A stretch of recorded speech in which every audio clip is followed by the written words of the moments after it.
சோனியா சோனியா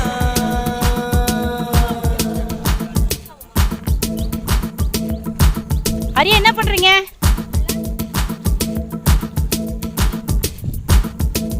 எவ்வளவு மீன் மாட்டிருக்கு ஆரியா?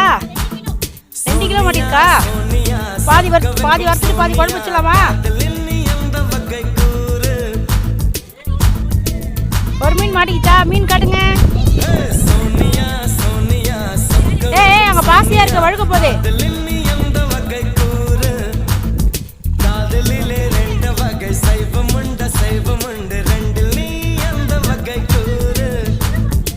அந்த பாட்டில்